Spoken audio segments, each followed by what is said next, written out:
Il existe une configuration en chandelier japonais extrêmement connue et à réputation très efficace. Eh bien, il s'agit de l'étoile du soir. Regardez, c'est quand vous avez une bougie verte, une bougie rouge dans cette configuration-là qui se met en place et derrière, généralement, c'est la baisse. Et regardez, ça vient de se produire aujourd'hui. On va voir dans cette vidéo si on peut gagner de l'argent avec cette stratégie qui se présente aussi bien sur les indices que sur les actions ou les autres actifs.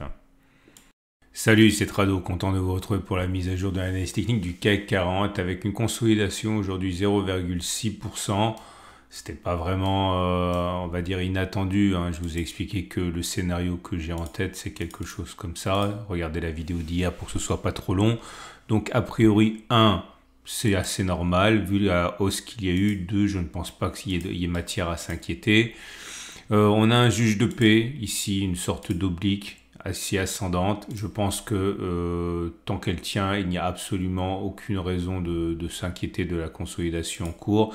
Alors le chandelier japonais du jour, il n'est pas beau puisqu'il est rouge. Il est rouge et puis en plus, vous pouvez constater qu'il n'y a pas de mèche basse, autrement dit on termine sur les plus bas du jour, ça montre la pression qui s'est accumulée, qui s'est bâtie, hein, et la perte de main, de la prise de main de la part des haussiers, contrairement à ce qui se passait avant. Vous remarquez également que au niveau des bougies Aiki-Nashi, bah forcément ça a son petit effet, on voit ça au raccourcissement de la bougie verte. Alors vous remarquerez également que la bougie verte est le signe que la pression est encore haussière.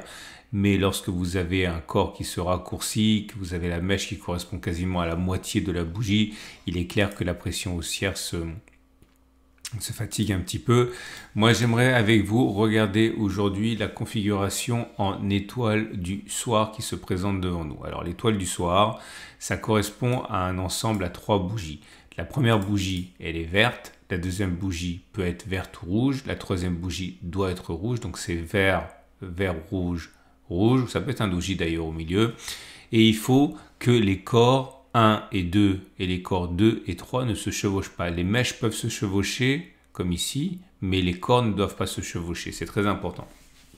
Alors le problème également, c'est que c'est une figure qui est subtile, une figure qui est très sophistiquée et qui est du coup difficile à backtester parce que les puristes veulent que l'étoile du soir apparaisse en haut en fin de période de hausse. Autrement dit, si vous trouvez cette configuration alors qu'on est en train de latéraliser ou alors qu'on est en train de descendre, c'est pas ce qui est accepté par les puristes. Néanmoins, pour le backtest que j'ai décidé de réaliser pour vous, c'est très difficile de conceptualiser et de faire un test honnête, hein, de ceci, puisque c'est quoi une tendance haussière? Faut-il un pourcentage de hausse avant? Faut-il un nombre de bougies de hausse, etc., etc. Donc j'ai décidé pour mon test, hein, de simplement chercher toutes les configurations, et c'est une difficulté que vous allez avoir si vous commencez à backtester, hein, parce qu'il faut que ce soit rigoureux, sinon ça n'a aucune valeur. Donc j'ai pris toutes les configurations en vert, rouge, rouge comme ça, qu'elles apparaissent en période haussière, en période de baisse, en période de stagnation. À vous ensuite d'éliminer les étoiles du matin, des étoiles du soir qui n'en sont pas vraiment. Mais en tout cas, j'ai fait la chose 60 fois.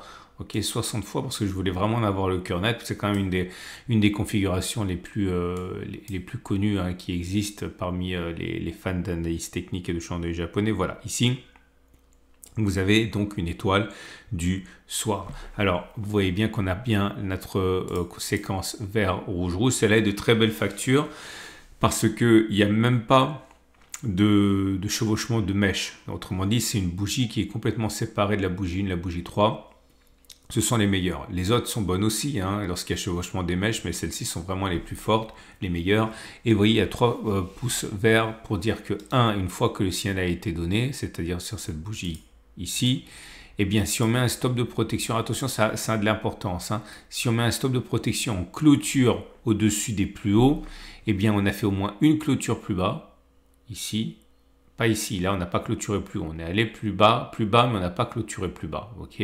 On a clôturé plus bas uniquement sur cette bougie là, donc première bougie verte, et ensuite, comme vous pouvez le constater, Si on prend le plus haut comme référence, 2,19, on a fait beaucoup, on a fait 5, 40, enfin bon, on a fait beaucoup plus, mais on a fait 6,90. Autrement dit, on a fait d'une part une fois la distance au stop de protection qu'on a atteint et deux fois la distance au stop de protection qu'on a atteint aussi. Ok, je vous montre un autre exemple. Ici, pareil, ça a bien fonctionné. Alors, elle n'est pas très jolie celle-là, mais elle est complètement valable, hein. Vous avez bien vert, rouge ou vert, rouge, chevauchement des mèches, ok, mais pas chevauchement des corps. D'ailleurs, vous remarquerez que souvent vous aurez la bougie 2 ou la bougie 1 d'ailleurs, dont la mèche va aller au-dessus des plus hauts de la bougie 1, enfin 2 par contre, pardon, mais par contre ce qu'on regarde c'est uniquement les corps en fait, hein, donc ça n'a pas beaucoup d'importance. Donc le stop de protection il est mis au-dessus du plus haut de la structure en clôture ici, hein. Mais en tout cas ça a fonctionné très bien puisque vous voyez bien, on a eu au moins une clôture en dessous de cette bougie 3, c'était ici, on a fait au moins une fois et deux fois la distance stop de protection, même beaucoup plus, ok. Je vais vous montrer là un triple échec. Voilà, c'est ce dont je parlais tout à l'heure. La bougie 2 est bien au-dessus de la bougie 1 et de la bougie 3 au décor, mais la mèche va au-dessus, c'est pas grave, ça vaut quand même, ce sont les corps qui comptent. Et là, on n'a fait ni clôture en dessous, ni une fois la distance au stop de protection, ni deux fois la distance au stop de protection, donc 3 bougies rouges. Ok, donc, encore une fois, là, il est clair que certains n'auraient pas pris ce trade-là parce que justement la bougie 1 elle est peut-être trop haut, mais pour des soucis de test, j'ai été obligé de faire simple et donc on va dire que c'est au moins aussi bien que ce que je vais présenter dans le backtest, ok, puisqu'encore une fois vous pouvez filtrer derrière. Là pareil, regardez, ça n'a pas fonctionné, mais les puristes diront que c'est pas une vraie étoile du soir, hein, puisque voilà, on était plutôt en période de latéralisation qu'autre chose. Okay, mais c'est difficile de tester en étant rigoureux une étoile du matin en fin de tendance haussière. Bref, vous l'avez compris. J'ai fait 60 fois pour compenser le fait qu'il y avait des cas qui étaient quand même assez hybrides ou litigieux. Mais c'est important que vous le sachiez quand même avant que je vous donne le résultat. Et j'ai donc fait 60 fois le test et je vais y arriver.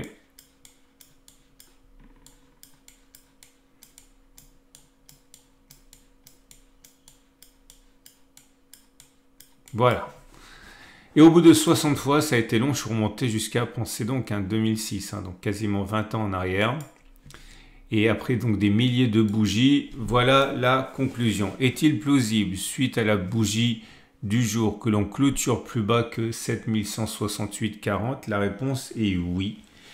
46 fois ça a fonctionné ainsi, 14 fois ça n'a pas fonctionné ainsi, autrement dit dans 77% de chance. Donc il est plus plausible que l'on clôture plus bas que ce niveau plutôt que l'on clôture au-dessus des plus hauts qui positionnent à 1,07. Peut-on envisager que l'on fasse au moins la distance au plus haut, donc c'était 1,07 vers le bas? Donc ça veut dire à peu près 7090. La réponse c'est oui, hein, ça a fonctionné comme ça plus de 2 fois sur 3, 68% de cas, ça a fonctionné, 32% ça a échoué, autrement dit ça a fonctionné dans 41 cas et ça a échoué dans 19 cas. Et plutôt envisager que l'on fasse 2 fois la distance, et c'est ça que je trouve vraiment intéressant, parce que ça a fonctionné 29 fois, ça a échoué 31 fois, donc ça a fonctionné 48%, ça a échoué 52%, mais avec un ratio gain-risque très intéressant, hein, puisque voilà, 1,07 en clôture vers le haut et 1,07 x 2 en touchette, en contact vers le bas. Ça reste quand même pas mal. Alors attention, hein, j'ai bien dit qu'il fallait mettre en stop de protection une clôture au-dessus d'1,07, donc c'est assez compliqué à l'avance de mettre un ratio gain-risque, mais vous comprenez quand même que c'est prometteur, et même si on n'a qu'une chance sur deux d'avoir raison, le ratio gain-risque est clairement en votre faveur. Donc clairement, également, ce qu'on doit envisager, c'est que ça baisse encore. Ce qui tombe bien, puisque j'ai envisagé que l'on fasse ça. Donc ça serait bien de le faire puisqu'on aurait une consolidation de la hausse avant d'éventuellement repartir vers le plus haut pour combler le gap. C'est qu'un scénario. Et on va donc terminer avec les trades du jour. J'ai rien repéré d'autres de nouveau, donc je ne vais pas vous faire perdre votre temps. Ah si, quand même, les moyennes mobiles, puisque la moyenne mobile à 7 jours est bien ascendante en dessus, donc la tendance immédiate est haussière. La moyenne mobile à 20 jours aussi, elle est ascendante en au-dessus, donc la tendance générale est haussière. Par contre, la moyenne mobile à 50 jours est toujours plate. ok, mais on est au-dessus, donc normalement elle devrait devenir haussière, la tendance de fond, et la tendance de long terme qui a déjà été fatale hier, hein, la moyenne mobile à 200 ici, est toujours baissière, hein, puisqu'on est en dessous de la M200 qui descend, donc tout pourrait s'arrêter maintenant d'ailleurs. Hein. Et on va donc terminer avec les trades du jour. Alors que peut-on faire?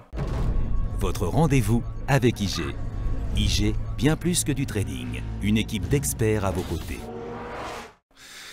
Eh bien, si vous êtes haussier, vous avez compris, hein, ma préférence va quand même à l'attente. Donc, attendre que ça vienne par là, attendre la consolidation et à ce moment-là, uniquement à ce moment-là, acheter pour parier sur un retour sur le gap, par exemple. Si vous êtes baissier, je pense que vous avez un bon point d'entrée hein, ici. Hein. En particulier, s'il y a un petit rebond technique demain, mais si vous mettez un stop de protection au-dessus, si vous visez 2 fois la distance au stop de protection et que vous mettez un stop de protection, comme on l'a dit, en clôture au-dessus de cette bougie-là, ça peut être pas mal. Quant à moi, vous le savez, je l'ai dit à l'avance, donc je m'y tiens. J'ai acheté ici, j'ai sorti la moitié de ma position ici, regardez la vidéo d'hier. Et je vais clôturer complètement ma position demain à l'ouverture des marchés. Ça sert à rien de maintenir le stop de protection à 7098 parce qu'à mon avis, on va aller le toucher. On va pas non plus lâcher trop sur la table alors qu'il est plausible qu'on aille déclencher ce stop de protection ici. Donc voilà, la moitié de la position prise en gain ici à 7029 et demain, je sors le reste à l'ouverture du marché. Il ne me reste plus qu'à vous remercier pour votre fidélité qui me va droit au cœur. Merci également de disposer un like, de poser un like en dessous de la vidéo si vous avez trouvé qu'elle présente un intérêt. Ça m'aide beaucoup. Vous avez plein de vidéos qui vous attendent. J'ai mis des choses également dans l'onglet communauté de ma chaîne YouTube. Il y a notamment une alerte de trading, une alerte également sur des actions. Tout ça, c'est l'onglet communauté de ma chaîne YouTube. Excellente journée, à demain pour la mise à jour.